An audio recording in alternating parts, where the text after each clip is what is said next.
Assalamualaikum warahmatullahi wabarakatuh. Perkenalkan, nama saya Hasriani dan pada kesempatan kali ini saya akan membahas mengenai pengembangan pembelajaran dengan model P.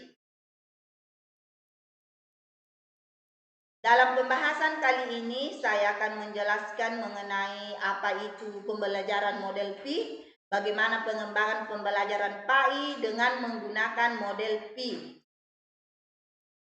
Sebelum kita masuk ke dalam pembahasan pemakaian media sedikit sebelum kita masuk ke dalam pembahasan ini mengenai model P, saya akan menjelaskan sedikit mengenai media.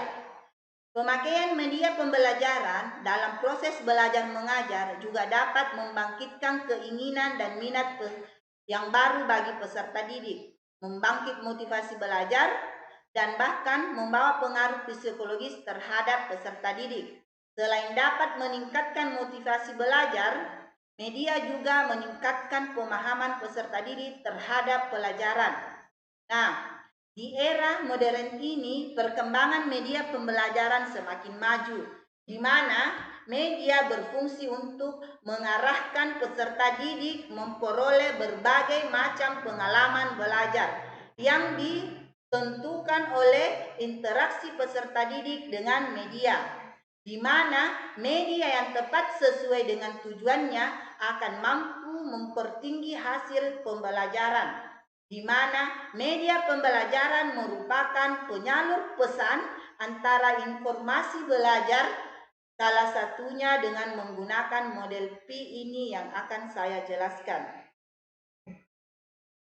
Model P dikembangkan oleh Timothy J. Nobby Donald, Steve James D. Lehan, James D.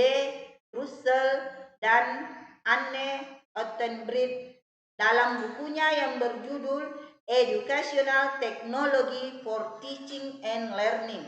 Nah, model ini dikhususkan untuk pengembangan teknologi pembelajaran yang dapat digunakan oleh peserta didik dan guru dalam pelaksanaan pembelajarannya.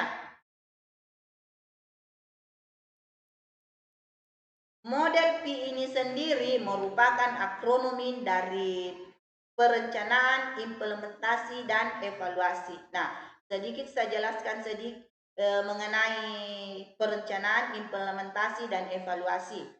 Perencanaan atau plan yaitu perencanaan mencakup mengumpulkan informasi mengenai peserta didik, konten dan setting, menyiapkan segala sesuatu yang membantu pelaksanaan proses pembelajaran. Implementasi yaitu menggunakan berbagai bentuk media dan metode dengan fokus bagaimana membuat komputer digabungkan dalam proses pembelajaran.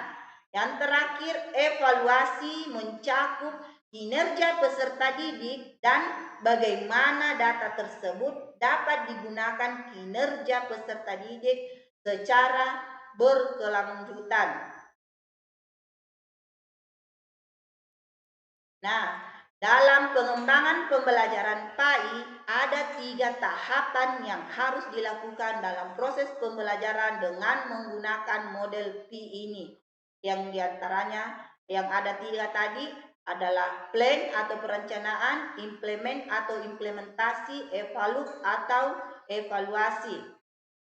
Nah, saya akan jelaskan ketiganya, apa yang harus disiapkan dalam perencanaan, apa yang harus dilakukan dalam implementasi dan evaluasi. Nah, dalam perencanaan ada 3 yang harus guru lakukan. Yang pertama itu membuat rencana waktu kegiatan, di mana guru melakukan proses belajar mengajar. Guru membuat rencana waktu kegiatan pembelajaran mengenai berapa lama waktu yang diperlukan dalam proses pembelajaran. Yang kedua, menentukan alat bantu pembelajaran, di mana guru dapat menggunakan teknologi pembelajaran seperti menggunakan media, sumber, dan alat peraga pembelajaran. segala alat bantu pembelajaran dapat membuat proses pembelajaran menjadi lebih menarik dan dapat dimengerti oleh peserta didik.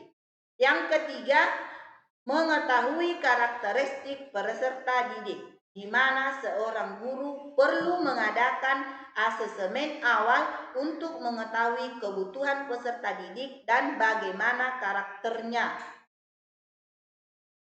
Selanjutnya, yang tahapan kedua yaitu implementasi yang harus kita lakukan di sini, yaitu yang pertama itu menerapkan atas desain perencanaan yang telah dibuat oleh pendidik. Dalam tahapan ini, pendidik melakukan interaksi belajar mengajar dengan menggunakan berbagai metode, strategi, teknik pembelajaran, serta memanfaatkan teknologi media pembelajaran yang telah dibuat dalam proses pembelajaran. Yang kedua, guru harus dapat menguasai kelas.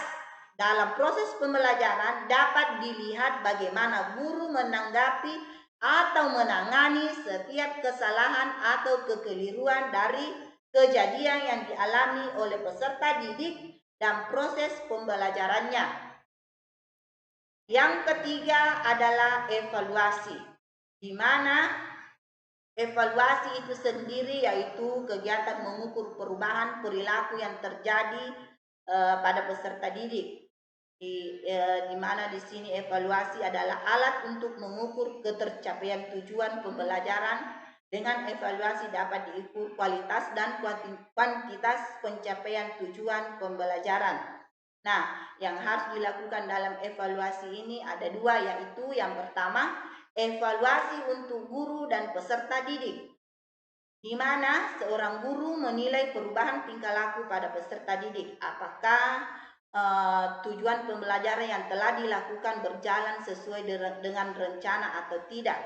Jika tidak tercapai, diperlukan adanya evaluasi bagi peserta didik. Begitupun dengan guru, apakah rencana pembelajaran yang sudah disiapkan berjalan sesuai dengan harapan. Yang kedua itu ada evaluasi untuk program. Jika program tidak berjalan dengan baik dan terdapat kendala, maka perlu adanya evaluasi yang dapat dilakukan oleh masing-masing guru dan juga dapat dilakukan rapat kerja oleh seluruh guru bersama dengan kepala sekolah. Nah, di akhir pertemuan kali ini saya akan memberikan kesimpulan mengenai pengembangan pembelajaran PAI menggunakan model P. Yang pertama tadi perencanaan, membuat rencana waktu kegiatan, menentukan alat bantu pembelajaran, mengetahui karakteristik peserta didik. Yang kedua ada implementasi, di mana guru harus menguasai kelas dalam pembelajaran dan harus memiliki rencana kedua. Yang ketiga ada evaluasi, di mana evaluasi untuk peserta didik dan tenaga pendidik, evaluasi untuk program. Nah, kiranya cukup sekian penjelasan saya mengenai pengembangan pembelajaran PAI menggunakan model P, dan semoga apa yang saya paparkan pada kesempatan kali ini bermanfaat untuk kita semua. Sekian dan terima kasih. Assalamualaikum warahmatullahi wabarakatuh.